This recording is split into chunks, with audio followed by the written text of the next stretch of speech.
أعوذ بالله من الشيطان الرجيم. بسم الله الرحمن الرحيم. الحمد لله رب العالمين، وبه نستعين. اللهم صل على سيدنا محمد النبي الأمي وعلى آله وصحبه وسلم. رب اشرح لي صدري ويسر لي أمري واحلل عقدة من لساني يفقه قولي. ولا حول ولا قوة إلا بالله العلي العظيم. إلهي أنت مقصودي ورضاك مطلوبي، أعطني محبتك ومعرفتك. السلام عليكم ورحمة الله وبركاته. الحمد لله والشكر لله، والصلاة والسلام على رسول الله. Amma ba'du. Pertama sekali kita bersyukur kehadrat Allah Subhanahu wa taala yang telah mengurniakan kepada kita nikmat-nikmatnya yang sangat banyak, sama ada nikmat-nikmat yang zahir maupun nikmat yang batin. Mudah-mudahan segala nikmat-nikmat itu sentiasa dikurniakan kepada kita dan dijadikan kita orang-orang yang mensyukuri nikmat. Mudah-mudahan dengan berkat syukur kita ditambah lagi dengan nikmat-nikmat yang lain oleh Allah Subhanahu wa taala.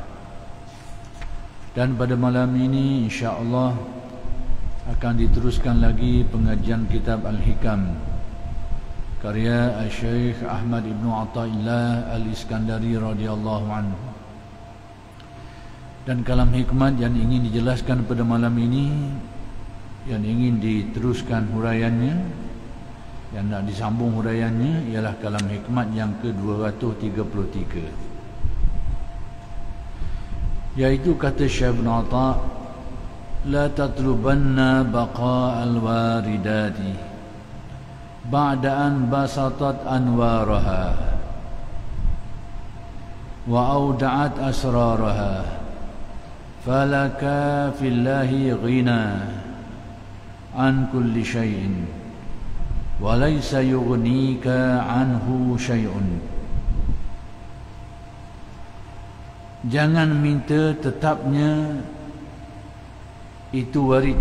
Ini terbalik bahasa Melayu kita sekarang. Jangan minta tetapnya warid itu. Jadi itu warid ni bahasa lama.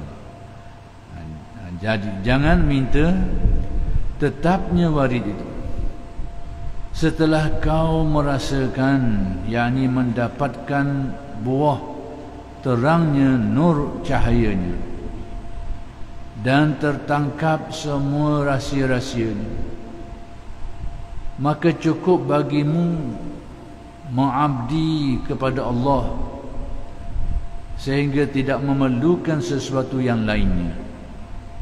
Sebab tidak ada sesuatu yang dapat mencukupi sehingga tidak berhajat kepada Allah Subhanahu wa taala.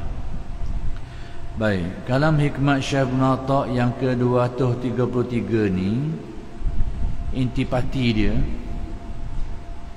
perkara pokok, perkara asas yang nak diberitahu kepada kita ialah mengenai ubudiyah terhadap Allah Subhanahu wa taala, iaitu pengabdian diri kepada Allah yang suci bersih, tidak kepada yang lain. Jadi perkara asas, perkara utama yang nak diberitahu oleh Syekh di sini mengenai perkara itu, iaitu pengabdian diri hanya kepada Allah, tidak kepada yang lain. Dan pengabdian itu adalah yang murni, yang suci bersih, sehingga tidak hati kita ini tidak lagi bergantung berharap atau memandang kepada yang lain daripada Allah Subhanahu wa taala. Jadi perkara yang berkait dengan perkara ini yang selalunya menjadikan pandangan manusia, menjadikan hati nurani manusia ni kadang-kadang kurang kemurniannya dalam ubudiyah tu, sehingga hatinya itu lihat ke lain, berpaut ke lain atau pandang ke lain, sehingga pengabdian dirinya kepada Allah itu menjadi kurang murni, tak jernih molek. Maka antara perkara yang mengganggu dalam perkara ni adalah waridat. Jadi perkara ni merupakan perkara yang agak khusus sikit, perkara yang agak khusus. Jadi sudah dijelaskan dulu apa erti waridat. Waridat ini secara mudahnya adalah hasil atau natijah daripada wirid. Apa itu wirid? Amalan-amalan yang kita amalkan secara istiqamah, berterusan, secara bersungguh-sungguh dan istiqamah. Dan wirid ini ada yang umum, ada yang khusus. Ada wajib, ada yang wajib, ada yang sunat. Wirid yang wajib, ibadah-ibadah yang wajib lah, seperti solat fardu, puasa Ramadan dan sebagainya. Itu juga dikira sebahagian daripada wirid dengan makna amalan. Atau wirid yang sunat, zikir-zikir yang kita amalkan. Kalau kita lihat dari segi zikir itu dari aspek sunatnya lah, bukan dari segi zikir yang menjadi alat untuk menyucikan batin daripada sifat yang buruk, sifat yang mazmumah. Itu lain sikit keadaan dia. Ini kita tengok secara umum dulu. Wirid-wirid yang sifatnya umum seperti salat sunat, qiyamul lail, zikir-zikir, tasbih, takbir, bertahmid dan sebagainya. Itu wirid yang sunat.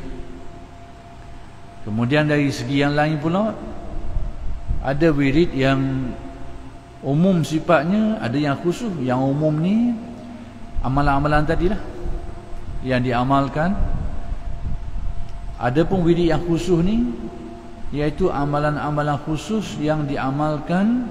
Antara bentuk khusus dia tu diamalkan secara berguru. Itu amalan khusus. Dia belajar khusus dengan guru-guru dia tu, dipandu, dibimbing oleh guru dan pengamalan tu. Itu dinamakan wirid yang khusus. Jadi apa-apa pun wirid-wirid ini, terutamanya wirid yang khusus tadi tu, yang diamalkan secara bersungguh-sungguh, istiqamah dan terpandu, terbimbing, dibimbing oleh pembimbing atau gurunya tu, selalunya dia akan menatijahkan, dia menghasilkan sesuatu yang dinamakan warid atau waridat. Jadi waridat atau warid ini hasil daripada wirid. Kemudian kalau kita tanya pula, dah waridat tu apa? Dan kita sudah menjelaskan banyak kali, cuma kita ulang supaya menjadi lebih jelas lah. Jadi waridat ini dia banyak. Ada yang bersifat batin, ada yang bersifat zahir. Waridat yang bersifat batin ini kurnia-kurnia Allah yang berupa hidayat, taufik, iman, ma'rifat, maqamat dan ahwal ahli tasawuf dan sebagainya. Jadi semua itu dikira sebagai waridat. Seperti memperolehi peningkatan keyakinan terhadap Allah, bertambah yakin, daripada ilmu yakin meningkat keyakinan kepada ainul yakin, kepada hakul yakin. atau kefahaman yang semakin mendalam terhadap Allah Subhanahu wa taala dan agamanya. Diberi kefahaman-kefahaman yang agak halus dan mendalam yang kebanyakan orang mungkin tak dapat memahami setara itu. Kefahaman yang halus dan mendalam, iaitu disebut sebagai hikmah, memahami hikmah di sebalik ayat-ayat dan sebagainya. Itu juga sebahagian daripada waridat. Bertambah pula ilmu, pengetahuan. Maksudnya dia mendapat ilmu, dipermudahkan. Kemudian cara dia dapat ilmu kadang-kadang tanpa belajar atau belajar dalam bentuk yang agak mudah, tapi ilmu yang didapat tidak sepadan dengan cara dia belajar. Kurnian-kurnian, al-mauhibah, pemberian Allah. Itu juga termasuk warid. Atau juga termasuk dalam apa yang disebut oleh ulama tasawuf sebagai azwaq, zauq. Ataupun kita guna perkataan lain, disebut maqamat dan ahwal, yang mengisi hati manusia ni, seperti diberikan perasaan khusyuk, dikurniakan di dalam hati perasaan merasa syukur, mendapat nikmat, merasa bernikmat dan mensyukuri. Dan kita selama ni tak syukur, tak mari. Nikmat banyak tapi tak mari, lupa. Maka salah satu daripada warid ni, disedarkan hati sehingga sentiasa sedar, sentiasa merasa banyaknya kita ni diberi nikmat oleh Allah. Sedarnya hati tu bahawa kita ni diberi nikmat yang sebelum ni banyak kau dapat tapi tak berasa. Maka timbulnya kesedaran dan perasaan bernikmat itu sebahagian dari warid. Diberi kekuatan untuk bersabar, mengamalkan amalan-amalan sehingga dapat dilaksanakan. Apa yang tidak mampu dilakukan oleh orang lain, dia boleh buat. Apa yang tidak dapat diistiqamahkan oleh orang lain, dia boleh istiqamah. Kekuatan sabar itu juga warid. Kekuatan diberi perasaan zauq di dalam hati, iaitu menyedari tentang diri tidak memiliki apa-apa, yang disebut sebagai fakir itu. Sedar diri dia bahawa dia ni tak ada apa-apa. Timbul dalam hati dia tu, tumbuh dalam hati dia perasaan tu, perasaan sedar terhadap hakikat diri dia, tak ada apa-apa, tidak memiliki apa-apa lagi, sehingga hatinya terus berpaut kepada Allah, mengharap kepada Allah. Itu juga warid. Kadang-kadang diberi warid yang sifatnya tidak dipengaruhi lagi kegilaan terhadap duniawi. Kalau sebelum ni hatinya penuh dengan tamak, penuh dengan gila, tak pernah senang dengan apa yang ada, tiba-tiba diberi perasaan zuhud, tidak lagi dikuasai oleh kegilaan terhadap perkara-perkara tadi itu. Itu juga warid. Jadi warid ini bermacam-macam kurnia Allah kepada orang-orang yang tadilah menekuni amal, mengamalkan amalan secara bersungguh-sungguh dan istiqamah. Maka bermacam-macamlah waridat. Kadang-kadang waridatnya bersifat zahir, seperti pertolongan-pertolongan Allah, apa yang disebut sebagai perkara-perkara yang agak menyanggahi adat kebiasaan lah, berlaku pada dirinya, mungkin sebagai diharapkan itu sebahagian daripada kurnia Allah kepada dia berkait dengan amalan yang diamalkan secara bersungguh-sungguh dan istiqamah. Diberi pertolongan, diberi penjagaan, diberi perlindungan, dipermudahkan urusannya dan sebagainya. Itu juga sebahagian daripada warid. Jadi pokok-pokok warid ini kurnia Allah yang dikaitkan dengan amalan dia tu. Kalau kita nak tengok dah macam mana kita nak kait dengan amalan, itu adalah merupakan perkara yang kita zon lah. Hakikat sebenar serahlah kepada Allah. Cuma amalan-amalan yang dibuat tu seperti yang dijelaskan oleh ulama-ulama, terutamanya ulama tasawuf, maka menatijahkan perkara-perkara tadi. Itu adalah perkara yang sudah sedia maklum. Kadang-kadang mungkin ada orang tanya, dah kita mana tahu benda tu natijah depan malam tu. Itu memang kita tak dapat menjelaskan secara tepat lah. Cuma itulah pedoman-pedoman yang diberikan oleh ulama tasawuf.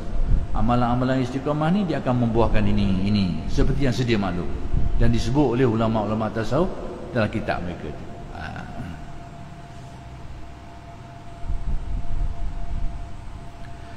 Jadi waridat ini bila dikurniakan kepada seseorang, kadang-kadang kita ni terikat dengan dia. Kita diberi keringanan untuk beribadah, rasa mudah. Kemudian diberi khusyuk dalam ibadah. Ada kalanya kita ni terpaut dengan benda tu. Bila khusyuk kita tu kadang-kadang jadi kurang atau hilang, kita rasa susah hati. Kita nak khusyuk. Demikian juga kerengang kita buat ibadah mudah. Tiba-tiba ada hari-harinya kita rasa berat, rasa payah nak buat. Jadi benda-benda tadi tu, waridat tadi tu, benda molek, bukan benda tak molek. Tapi kenapa Syekh bin Attak kata, jangan kamu menuntut supaya dikekalkan waridat tu? Tidakkah benda tu benda baik?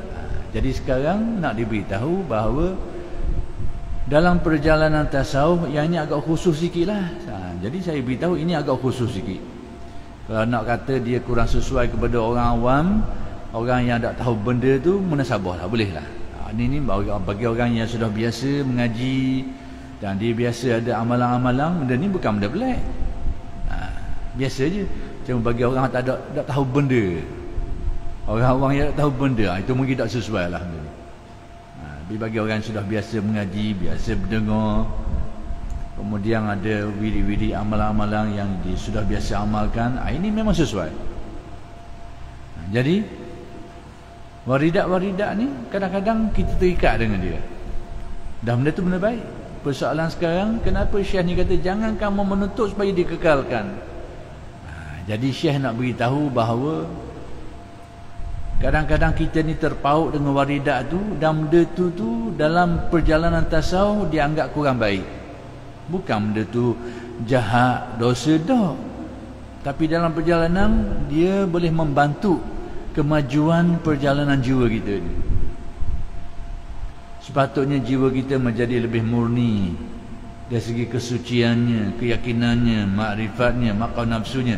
Tapi terhalang dengan benda ni kadang-kadang. Ya itu dah macam mana tanda. Sebab jadi Syekh di sini memberi kita nasihat. Jangan sampai kita terikat dengan waridat. Supaya apa? Supaya kita ni ada kefahaman dan ada sikap.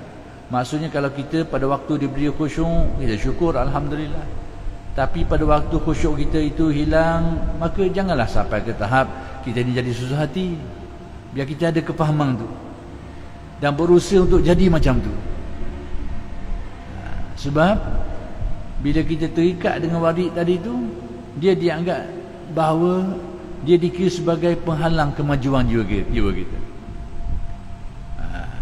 Penghalang kemajuan jiwa kita tu. Kadang-kadang kita boleh macam tadilah, kita diberi keringanan untuk berbuat ibadah, tiba-tiba ada hari kita seberat, payah. Selama ni ringan. Jadi bila kita rasa berat payah tu, kita rasa terikatlah dengan keadaan rasa ringan yang penuh kita rasa tu, atau khusyuk yang penuh kita rasa tu. Jadi kita bila hilang ringan berbuat ibadah, khusyuk, kita rasa susah hati. Itu tanda kita sedang terikat dengan benda tu. Tapi terikatnya hati kita dengan benda tadi tu, benda-benda tadi tu, khusyuk, ringan buat ibadah, bukan benda buruk, benda baik. Tapi terikatnya hati kita dengan benda tu dari sudut pandang tasawufnya tak molek mana.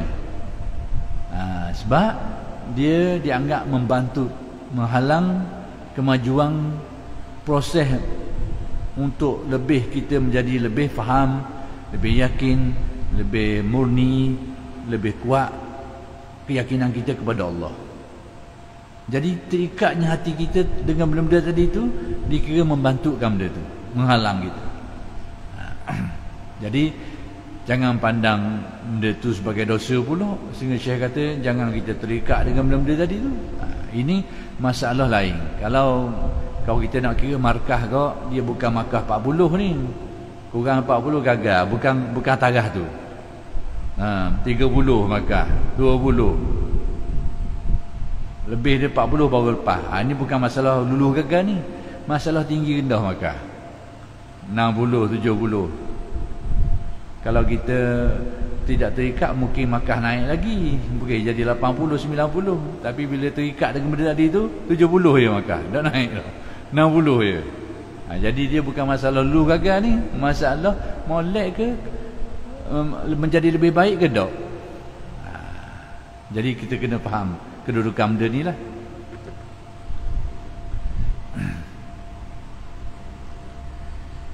Jadi demikianlah Syekh Muwatta' beritahu bahawa jangan kita menuntut, minta ni bukan menuntut supaya ditetapkan waridat tadi tu setelah kita memperolehinya atau mencapainya dan berhasil merasainya.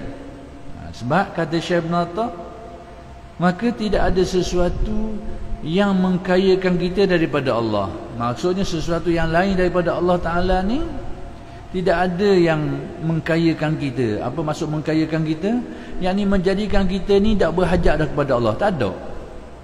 Tak ada benda-benda lain yang kalau kita boleh benda tu, kita rasa tak berhajat dah kepada Allah. Tak ada. Bahawa apa-apa pun hati kita tetap berhajat kepada Allah, bergantung kepada Allah. Jadi kalau kita berpaut hati kepada benda-benda tadi tu, waridat tadi tu, berarti hati kita tidak betul-betul mencapai taraf berhajat bergantung kepada Allah. Tu. Jadi Syekh nak khabar kita hak tu tanda bahawa kita ni hati, bila kita berpaut kepada waridat tadi tu, sekalipun benda tu baik, molek, tandanya bahawa hati kita ni tidak murni. Pautan hati kita tu tidak murni pergantungan, tidak murni keberhajatan diri kita kepada Allah. Tu nak khabar. Sedangkan maksud sebenar perjalanan tasawuf ni untuk betul-betul mencapai hakikat, kita ni berhajat bergantung hanya kepada Allah. Itu tujuan utama perjalanan tasawuf. Supaya kita betul-betul capai hakikat tu. Tak ada tepat dah kita berpaut, tak ada tepat dah kita berhajat dan bergantung, melainkan hanya kepada Allah. Hak tu hak naknya. Cuma jadi dah kita nak tahu ke mana kita sampai situ tu. Inilah antara kaedah-kaedah ni. Tanda bahawa kita tu tak teguh situ. Tanda bahawa pencapaian kita, hakikat kita ni berhajat, berpaut bulat kepada Allah. Tandanya kita tak sampai, tak teguh situ tu bila hati kita berpaut pada yang lain, termasuklah waridat tadi tu.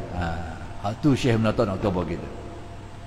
Jadi bila kita faham, pertama sekali kita kena dapat kefahaman lah terhadap perkara ni, faham.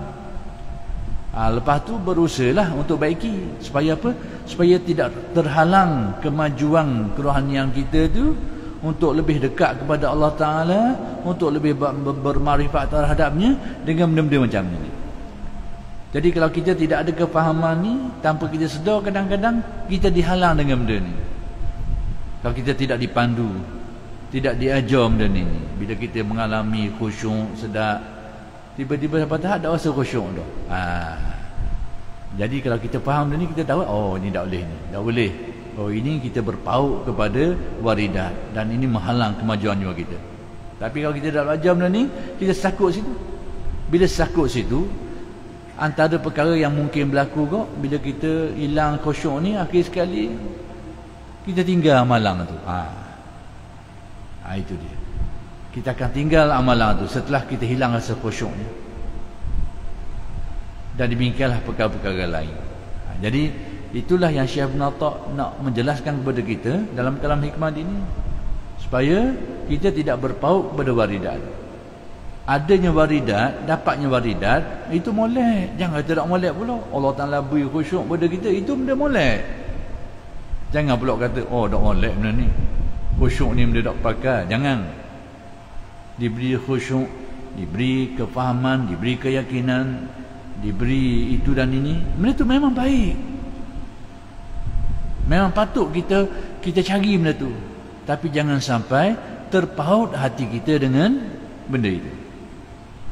Mencari benda tu, beramal, mudah-mudahan dikurniakan ini, itu baik. Sebab apa?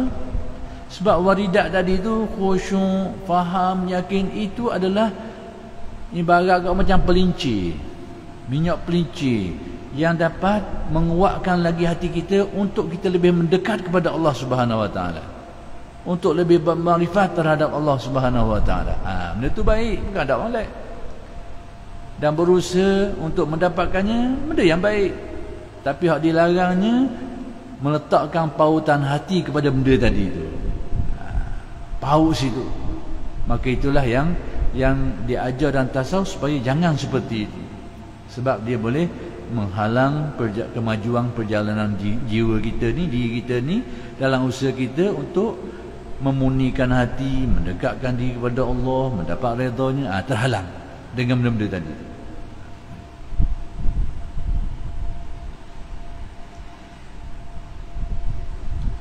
Baik. Ketahuilah bahawa semua isi alam dan segala nur, isi alam ni makhluk ni lah, benda-benda fizik ni, harta benda, pangkat, kemewahan dan sebagainya, itu isi alam semua ni.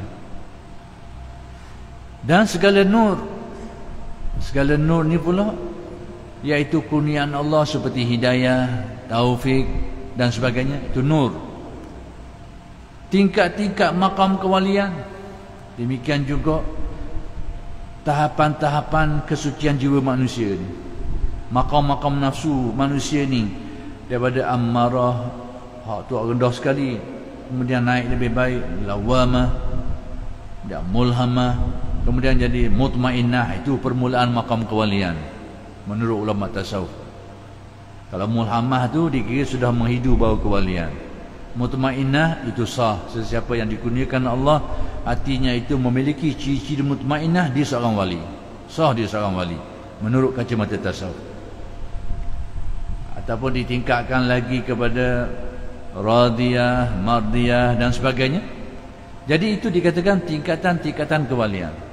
Baik, semua ini isi alam ini, yakni benda-benda dunia ini, harta kekayaan, kemewahan, pangkat, kedudukan sebagainya, nur hidayat Allah, makam-makam kewalian tu dan lain-lainnya, itu semua benda ni, maksudnya sama ada benda tu benda yang bersifat keduniaan atau bersifat kerohanian, keakhiratan, semua benda tu semata-mata kurnia Allah kepada anak Adam.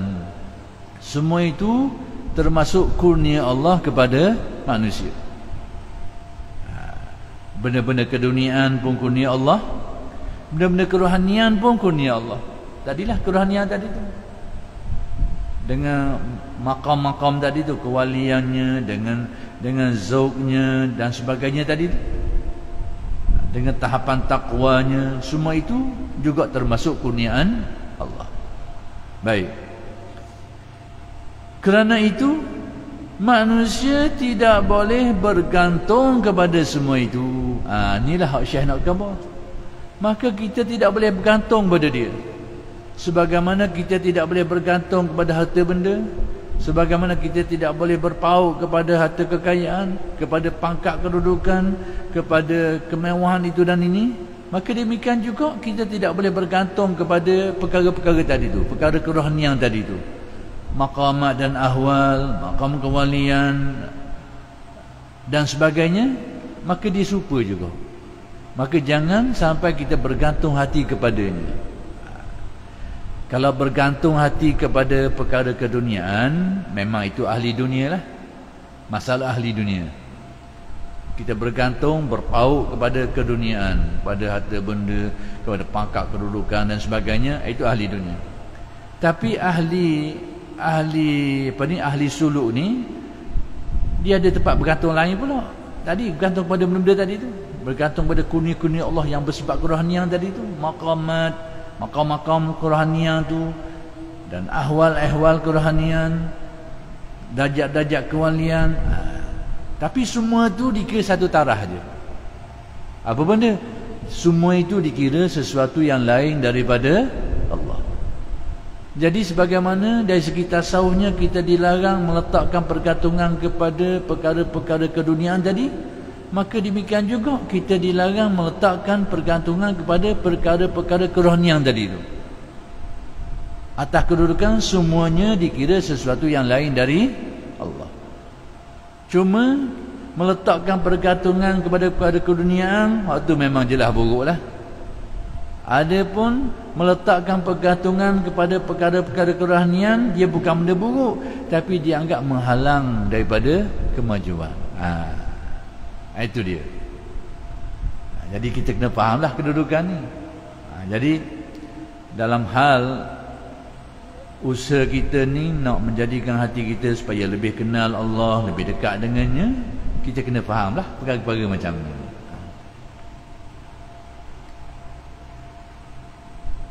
Baik, adanya itu atau tidak adanya sama saja.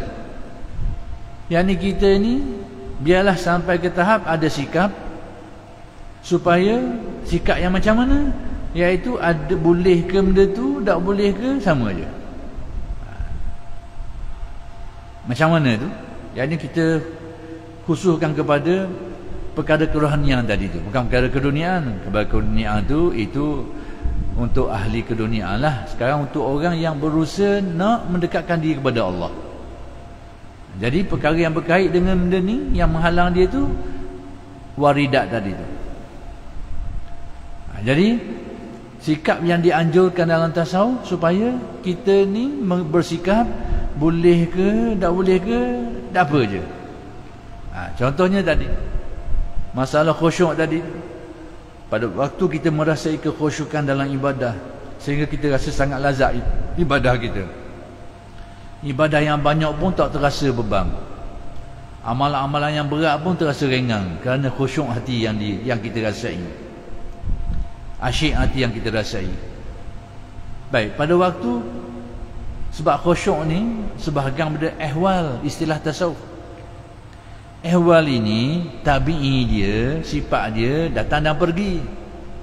Maksudnya sekali rasa, kadang-kadang tak, kadang-kadang lama kita rasa, seminggu rasa khusyuk, lepas tu tak ada 2-3 hari. Kadang-kadang sekejap je, sehari 2 hari rasa khusyuk, seminggu tak khusyuk. Itu memang tabi'i dia dah. Sehinggalah perkara ini bertukar menjadi maqam. Itu tingkatan lain sikit, menjadi tetap, sehingga khusyuk itu menjadi sebati dengan diri dia, sudah menjadi sebati. Maka ehwal, perasaan-perasaan tadi itu bila dia sudah tetap, maka dia dinamakan maqam dalam istilah tasawuf. Jadi kalau khusyuk macam tadi, kadang-kadang kita rasa, kadang-kadang tak, ehwal. Tapi bila dia lama kelamaan dengan kurnia Allah, kadang dia jadi tetap, sudah bertukar menjadi maqam. Baik, jadi yang dianjurkan dalam tasawuf ni terutamanya kita berada pada tahap khusyuk tadi itu merupakan ehwal bagi kita. Kadang-kadang rasa khusyuk, kadang-kadang tak rasa. Jadi pedoman tasawufnya kepada kita supaya jangan kita bergantung, berpaut hati kepada benda tu. Bila kita dikurniakan Allah khusyuk, syukurlah, alhamdulillah. Tapi bila kita tidak diberi khusyuk tu, sabarlah. Sabarlah, tak dapat tu. Tapi jangan kita paut.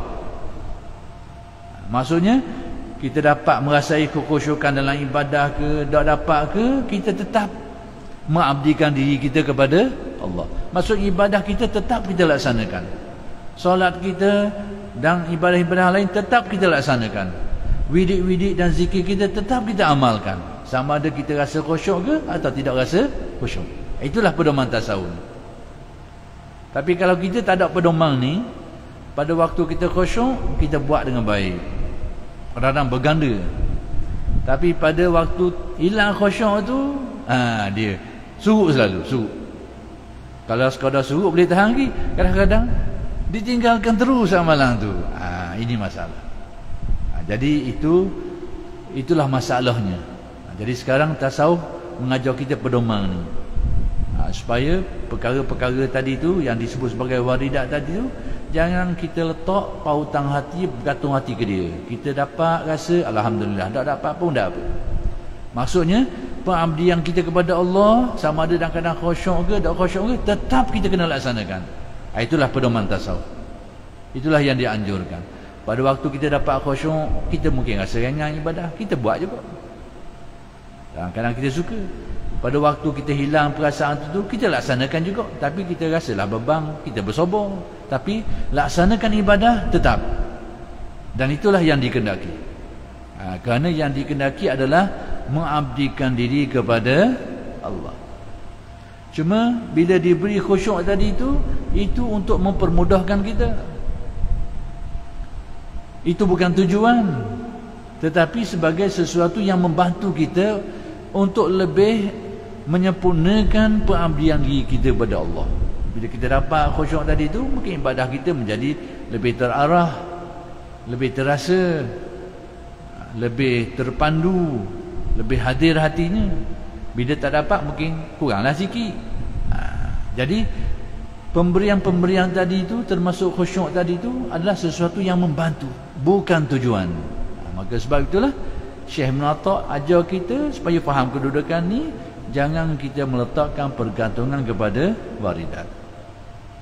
Dan akibatnya kalau kita meletakkan pergantungan pada waridat, bila perasaan-perasaan tadi sudah hilang, tidak dirasai, kita berhenti. Dan inilah yang banyak berlaku, terutamanya bagi orang-orang yang mempelajari ilmu-ilmu tarekat ni. Inilah tempat dia setuk, tempat dia terhenti perjalanan dia. Terutama pada peringkat awal tu, dia merasai banyak perkara, kekhusyukan dan sebagainya. Di satu peringkat mungkin dia tak rasa, seketika masa itulah kadang-kadang dia akan terhenti. Sebab apa terhenti? Kerana tak faham pedoman yang diajar sini. Kalau dia faham, dia tak akan berhenti. Dan insya-Allah bila sampai masa, dia akan memperolehi kembali. Sebab saya kata tadi tu, waridat ni dia yang datang dan pergi. Ada di mari, kemudian hilang. InsyaAllah dia akan mari pula. Tapi kalau kita tak faham dia ni, bila tak ada tu kita berhenti, tak mari dah. Tak ada. Lepas tu sudah terputus dan terhalang. Ini pedoman. Jadi sebab tu saya kata, kalau hikmat ni pedoman yang agak khusus sikit lah. Terutamanya untuk orang-orang yang sudah ada asas lah, orang yang biasa mengaji, kemudian ada yang malam-malam khusus. Ini pedoman untuk dia. Untuk orang awam mungkin kurang sesuai sikit, tapi ada jugalah pedoman pada dia. Sebab kadang-kadang orang ramai ni, kadang-kadang dia berasa juga benda ni, cuma tidak terpandu je, tidak bersistem saja.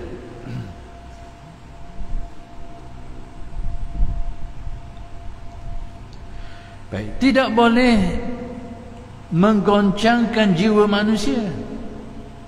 Yakni waridat-waridat tadi tu jangan sampai menggelisahkan kita. Bila kita hilang perasaan khusyuk tu, kita rasa susah hati. Seserabut lagu, jangan sampai begitu.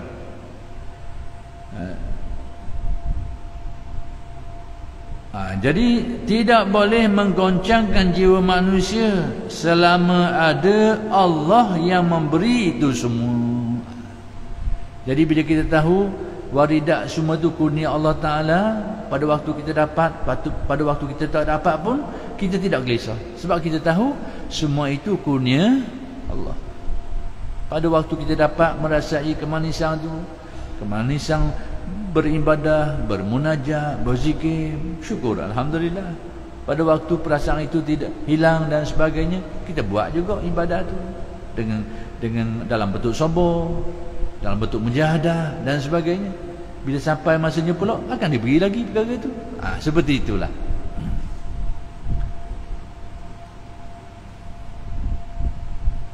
Baik, dunia dibuat oleh Allah untuk manusia. Seperti yang kita semua maklumlah, Allah Ta'ala menciptakan dunia ni sebenarnya untuk tujuan besarnya untuk kepada manusia, diciptakan untuk manusia. Ini kena perhati, kena mikir, baru kita nampak bahawa semua benda yang diciptakan Allah ni sebenarnya tujuan besarnya untuk siapa dia? Untuk manusia. Bulan, bintang, langit, bumi dan sebagainya, dengan binatang-binatang, tumbuh-tumbuhan, itu semua itu ni sebenarnya kalau kita perhati molek-molek, semua tu untuk makhluk ni, untuk makhluk yang bernama manusia. Semua yang diciptakan untuk kepentingan satu makhluk yang kecil ini, yang namanya manusia ni.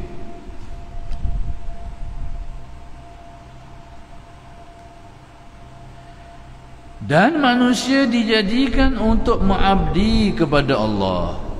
Manusia ni pula, kita semua ni pula ni, tujuan utama kita diciptakan Allah untuk apa? Untuk mengabdikan diri kepada Allah.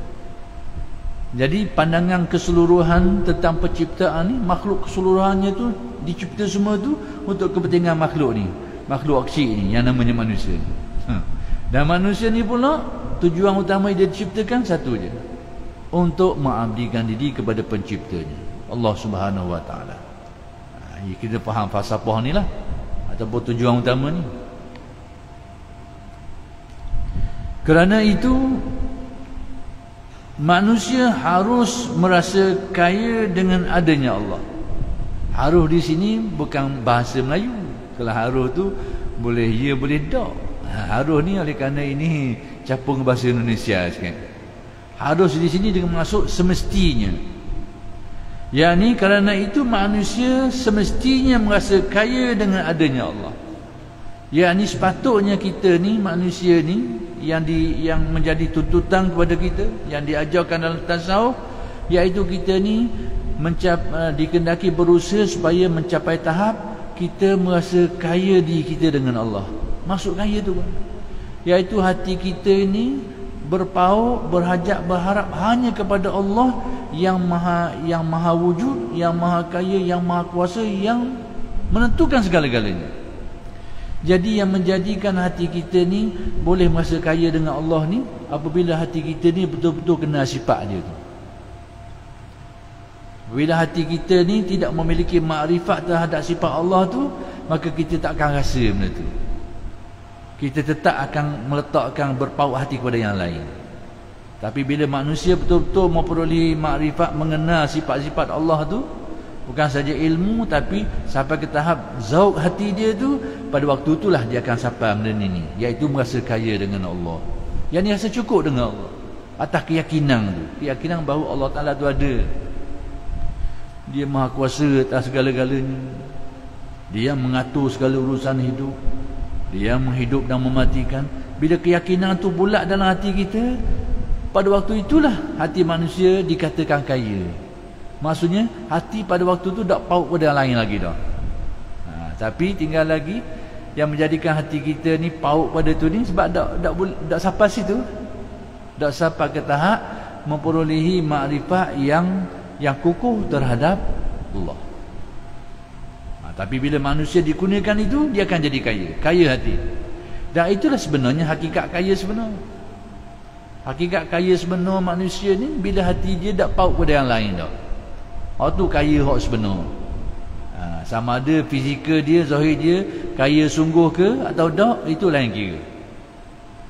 Tapi kalau hati dia mencapai hakikat tadi tu, itulah hakikat yang kaya yang sebenar menurut hidayat kenabian. Itulah yang disabdakan oleh Nabi SAW, laisal ghina an kasratil aradi wa innamal ghina ghinan nafsi. Itu hak Nabi kabur. Jadi berdasarkan pedoman Nabi, kalau orang nak jadi kaya sungguh, ia kena tahu kaya sungguh ni seperti yang Nabi sebut. Bukanlah kekayaan itu disebabkan kerana banyaknya pemilikan itu dan ini, bukan.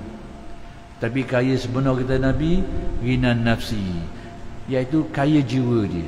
Apa maksud kaya jiwa? Iaitu hatinya itu memperolehi makrifat terhadap Allah sehingga dia rasa tak berhajat kepada yang lain lagi dah. Tu kaya sungguh. Tu kaya sungguh. Jadi bila sebut kaya sungguh ni, iaitu orang ni sudah tentu dia adalah kelebihan-kelebihan dan keistimewaan dia tu. Bila hati dia berpaut macam tu. Sebab tu Nabi sebut itulah hakikat kekayaan. Tengok. Sehingga tidak boleh menyandar, yakni menggantungkan pada sesuatu selain Allah. Pada waktu itu dia tidak lagi berpaut, bergantung harap kepada yang lain daripada Allah. Sekarang ni ada dua perkara yang kita kena faham molek supaya jangan keliru. Kadang-kadang kekeliruan perkara ni lah menyebabkan orang kadang-kadang dia ragu terhadap iman dia. Berkait dengan hati kita ni, dia ada dua perkara. Dia ada akidah, dia ada tasawuf. Kadang-kadang kalau kita tak dapat bezakan dua ni, kadang-kadang kita jadi keliru sini. Sehingga setengah orang tu dia anggap diri dia ni sudah rosak iman kadang-kadang. Guana boleh jadi tu. Dua-dua ni berkait dengan hati manusia, bahagian dalam belaka. Bahagian dalam belaka. Jadi pertama sekali akidah, tu tasdik, keyakinan. Ni dia kena yakin dengan bulat bahawa tidak ada yang memberi manfaat dan mudarat melainkan Allah. Tu biar jelas keyakinan, tasdik. Adapun bahagian kedua, bahagian tasawuf dalam hati juga. Ini melibatkan perasaan. Tadi melibatkan keyakinan.